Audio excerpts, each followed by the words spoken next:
I'm Marilee Caruso. It's Friday, October 3rd. Today. This is a fast-growing part of our province, and it deserves to have its own emergency room. Changes at the Vic. The government unveils its plan for the existing urgent care center. Also today, seeing green. What we want to do in the city of Winnipeg is make sure that our fire crews can get to emergency calls faster. A device that changes traffic lights for emergency vehicles, how it works, and the plan to install them across the city. Plus, fireworks at City Hall. Why there may be new rules around where you can light up the sky.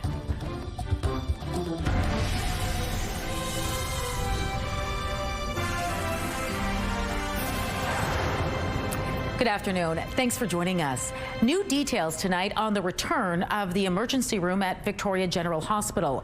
The NDP pledged to bring it back after the Tories turned it into an urgent care center. And tonight, we're learning when construction could start. Standing by live with the details is CTV's John Hendricks. John, this is much more than just changing the sign out front, isn't it? Yes, it certainly is, Marilee. Replacing the existing urgent care center at the Vic is a significant project. This is a fast-growing part of our province, and it deserves to have its own emergency room.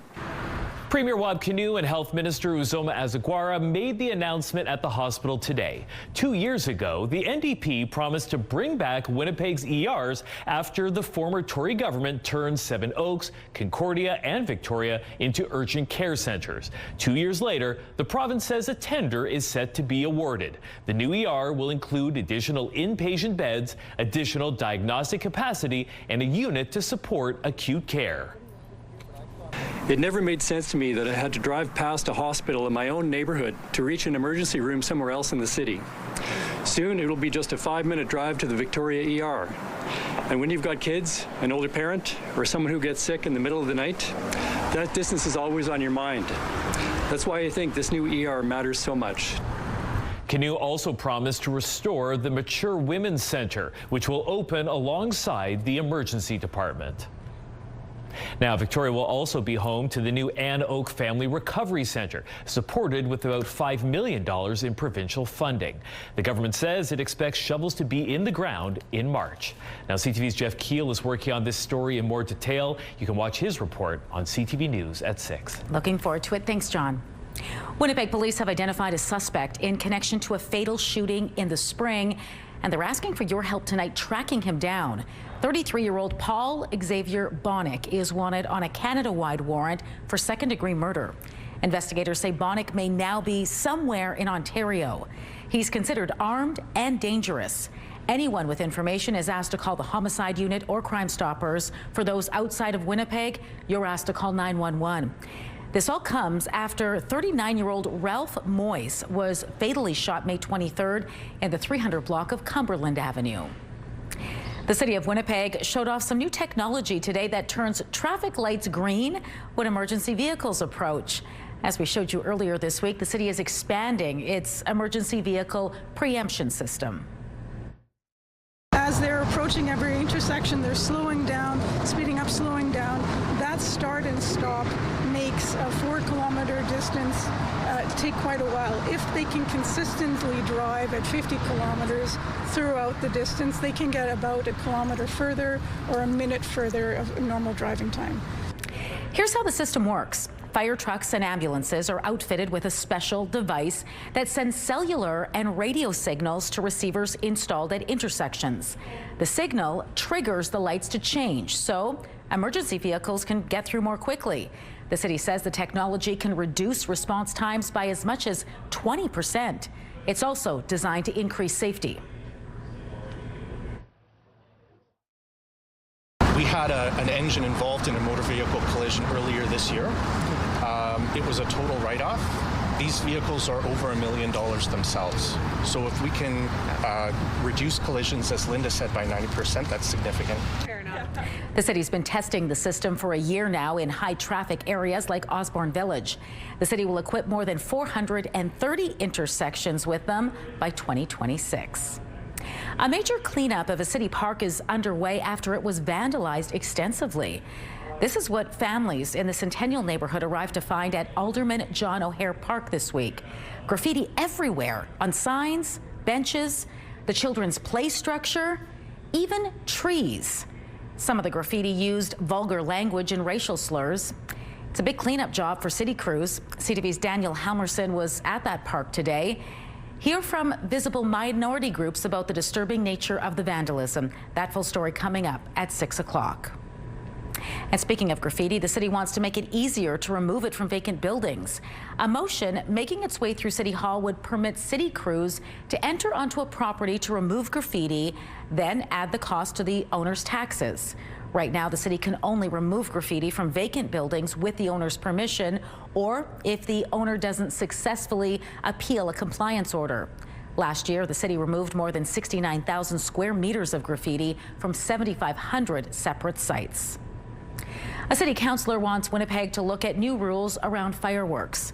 Waverley West councillor Janice Lukes has put forward a motion which would see the public service explore how other cities handle the issue. Specifically, it's looking for a list of cities where the sale or use of fireworks are banned, what the fines are, and what rules are in place governing their use.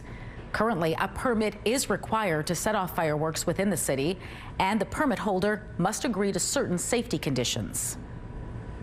A Winnipeg personal care home will begin filling 18 beds that have been sitting vacant amid a dispute with the Winnipeg Regional Health Authority. The beds are at Lions Manor in downtown Winnipeg. In a letter addressed to the WRHA and obtained by CTV News, the executive director of the company which operates the personal care home said Lions Housing Centers terminated its personal care home agreement on April 1st of this year. The letter says it stopped admitting patients due to the inadequate funding and relief of current losses, and says the WRHA also blocked its proposed staff rotation plan. Health Minister Usoma Asagawa has had discussions with the WRHA and Lions about the ongoing issues. I myself, like I said, have sat down and met with Lions Manor, and I've been very, very clear that our expectation is that all beds that are funded by this government should be open, available, and accessible, and admitting residents to that personal care home, and that the staff who provide that care should be able to do so on the front lines of our healthcare system. In a statement, a WRHA spokesperson said in part, it wants to reassure staff, residents, and families there will be no job losses or permanent bed closures. Asagawa said the WRHA has been directed to prepare for the possibility it may need to assume responsibility for Lions Manor, but hopes that won't happen. The Winnipeg Seabears will stay downtown for the next 3 seasons. The basketball franchise has renewed its lease at Canada Life Centre. Here's the Seabears in transition. Chateau gets the pass from Roberts. Since 2023, the Seabears have drawn record-breaking crowds at Canada Life Centre, now considered one of the premier basketball venues in Canada. In a release today, the Seabears thanked True North Sports and Entertainment for its continued partnership. This year, Winnipeg played host to the Canadian Elite Basketball League Championships, transforming downtown into one big party venue. The lease is set to expire after the 2028 season.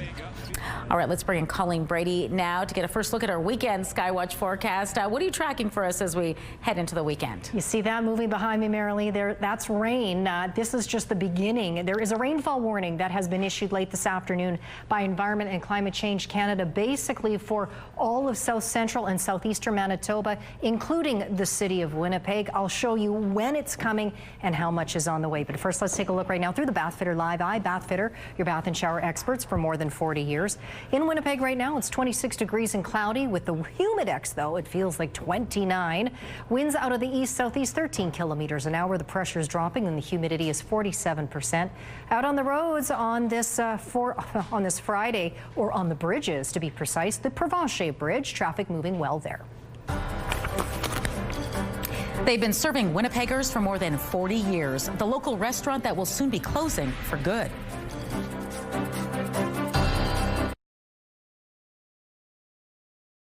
Get Winnipeg's top stories, breaking news alerts, and watch live. Download the CTV News app. Canada Post has presented a new offer to the union representing striking workers. It includes the same offer of a 13.6% increase over 4 years, but the Crown Corporation has pulled a signing bonus off the table, citing its worsening financial situation. Mail carriers have been on strike for a week. The union says it will review the offer. Here are the closing numbers for the day. The Canadian dollar is down to 71.66. West Texas Intermediate crude is up to 60.53. Western Canadian Select to 49.02.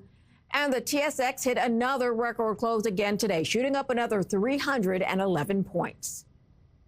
Those are your business headlines. I'm Morella Fernandez.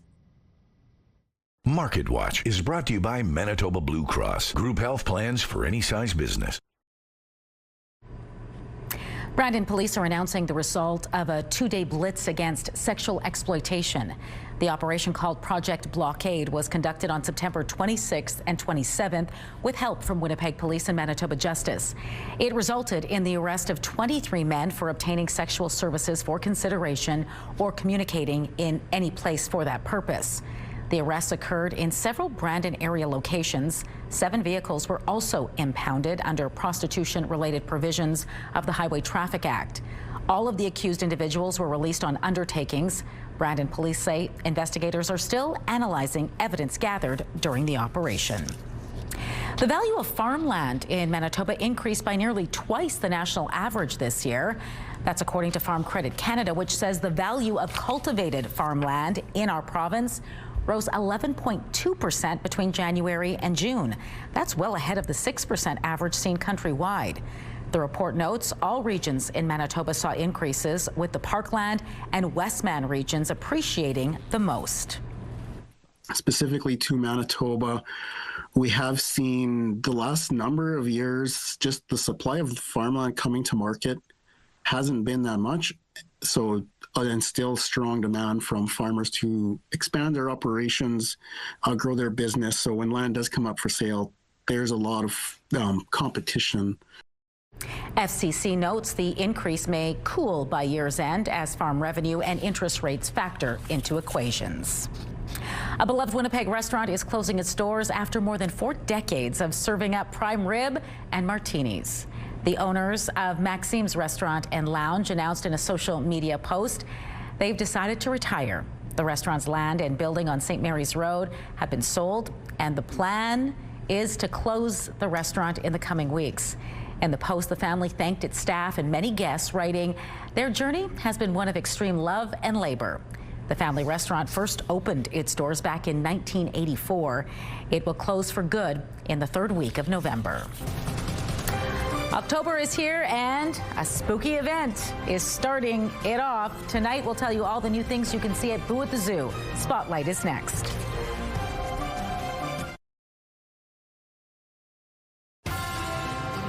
Have a news tip? When you see news happening, let CTV News Winnipeg know. Text your tips, pictures, and videos to 10400. That's 10400. Message and data rates may apply.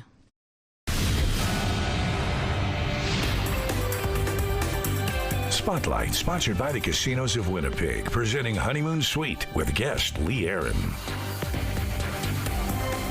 Colleen Brady back now for Spotlight, and it's October, Colleen, which means welcome to Spookyville. It sure does. Tonight is the opening night of Boo at the Zoo at Assiniboine Park Zoo. It's so spooky, it's hard to say. Let me do it again. Boo at the Zoo is back and better than ever. Experience the debut of Spookyville, a mysterious and magical town filled with Halloween haunts and spooky surprises around every corner. Enjoy carnival rides, craft stations, and a curious cast of new and returning characters. Boo at the Zoo runs for 21 nights from tonight right through until Halloween.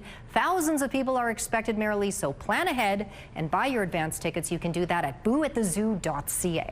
All right, now to a show video game fans will love. Yeah, but you don't have to be a gamer to appreciate the orchestral suites coming to Winnipeg this spring.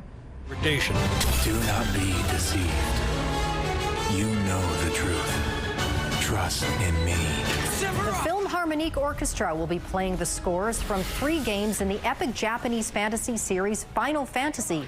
The show is happening March 22nd at Centennial Concert Hall. Tickets are on sale now. Just head to centennialconcerthall.com.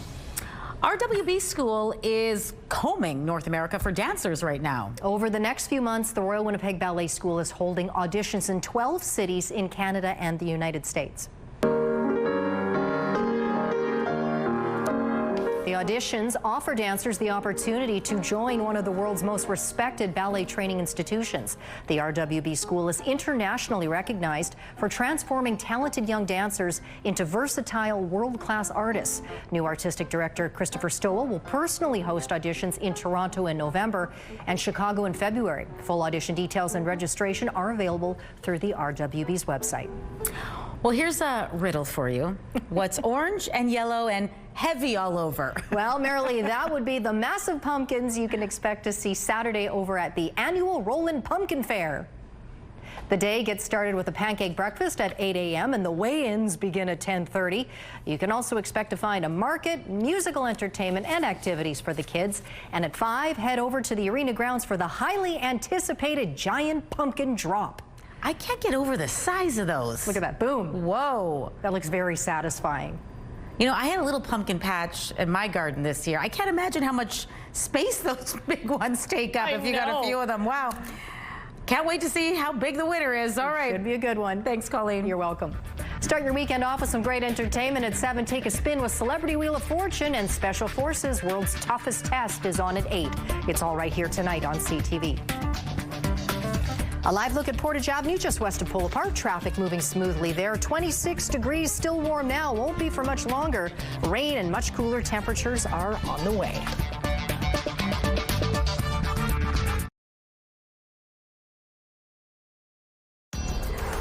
Women's clothing provided by RW & Company. Salon services provided by S&T Spa Salon.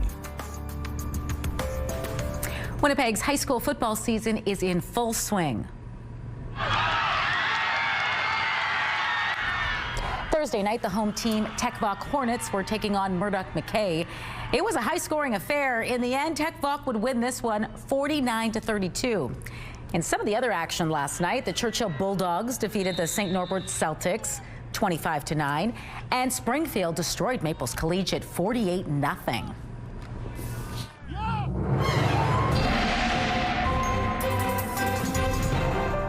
CTV Skywatch weather brought to you by South Beach Casino and Resort. Visit southbeachcasino.ca. All right, Colleen Brady is back now with more on this rainfall warning. When is it going to hit, Colleen? Well, some of it's already starting. You can see behind me some rain passing through areas like Swan River just to the north of Dauphin, although some just did come through Dauphin over the last couple of hours, and across the Interlake. Call this round one, if you will. Environment Canada, I showed you earlier, issued a rainfall warning late this afternoon for a good swath of southern Manitoba, including the city of Winnipeg. Basically all of the southeast and south central areas pushing into the southwest. Now, what's happening is there is an incoming warm front coming from the U.S., and it's already starting to trip off a few showers. That will continue tonight and into Saturday morning. Then it's going to get a little bit more serious. We're going to start to see a pretty significant rainfall from either late Saturday afternoon or Saturday evening right through until Sunday afternoon in these warned areas. Environment Canada forecasting in a very general sense as much as 50 millimeters will fall. Basically, that front, it's just going to stall out during that time. So it's going to be a pretty prolonged rainfall event. So do prepare for that, and be prepared for much cooler temperatures that will be actually closer to where they ought to be for this time of year. But after all that warm weather we've had over the last several days, record-breaking temperatures day after day, that's going to come to an end. There's that rain crossing overnight. That's round one, moving off to the east of Winnipeg and into parts of northern and northwestern Ontario. Bit of a break, although some scattered showers popping up here and there across the province during the day. Then we get into the latter part of the afternoon, early evening, and then even later on into the evening, that's when we start to see that rain really intensify, and it's just going to spin around as that stalled out front just hangs there well into Sunday before we start to see that rainfall gradually taper off But yeah, I keep advancing several hours at a time, and so you see what I mean. It's just going to park right over us for several hours. 13 tonight, cloudy. There's the risk of a thunderstorm. Winds until mid-evening or so, pretty strong and gusty from the southeast before they back off, but they'll whip around tomorrow and come out of the north. 20 is the high, mix of sun and cloud, likely a little cloudier. There's a chance we could see some showers as early as late tomorrow afternoon, but then by tomorrow night, that's when that rain is really going to start to come down in those warned areas, including the city of Winnipeg, and it will keep coming down throughout much of the day on Sunday before we start to see some of that ease up as we get into Sunday night. A high, by the way, of just 13 degrees. The sunshine comes back next week, but those warm temperatures we've been spoiled with, they will not so much. 12 Monday, 10 Tuesday, and then some warmer temperatures, at least for this time of year, return Wednesday, Thursday, in the sunshine with highs Wednesday and Thursday of 18 and 19 degrees. Our first weather photo takes us to the RM of St. Anne. Now, Cheryl was watching for the northern lights last night, saw some of them, but also captured that big bolt of lightning that appeared in the sky, very bright there. This was lighting up the sky late in the night. This is Berkeley enjoying the deck and that setting sun out at Falcon Lake. That photo is from Daryl. Send us yours to Winnipeg Weather at ctv.ca. Thanks, Colleen. Scott Gillingham is Winnipeg's mayor, of course, but it seems when he isn't bringing order to City Council, he's swinging into action under a different name, Batman. Told you so. There he is. That's Mayor Gillingham rappelling down HSC's Children's Hospital building. And he wasn't alone. Several people dressed in superhero costumes joined him, making that scary descent down the building. It was all for a great cause, though. This was the 4th annual Suspend Superheroes fundraiser. The idea is to bring some magic into the hearts of sick kids and bring some much-needed fundraising dollars into the Children's Hospital Foundation of Manitoba. All the funds goes back to the kids here at the hospital. So you can see that the children's are up in Child Life. Upstairs, they're all in the playroom area. And so Child Life is a very important part of our hospital and our activity here. It makes sure that kids can be kids even when they're in hospital. The goal for this year's fundraiser was to bring in $60,000, and participants smashed that mark. They brought in more than $88,000. Great job, everybody. That's always so much fun when they do that every year. It's much fun. It's a lot of fun to watch them. It sure is. When you have to do it, it's a little scary. I've done some of these buildings before. Not that one, but good work, everyone. We've done higher ones than that, and that's, well, kudos, Batman and everyone else. All right, we'll be back at 6. Hope to see you then.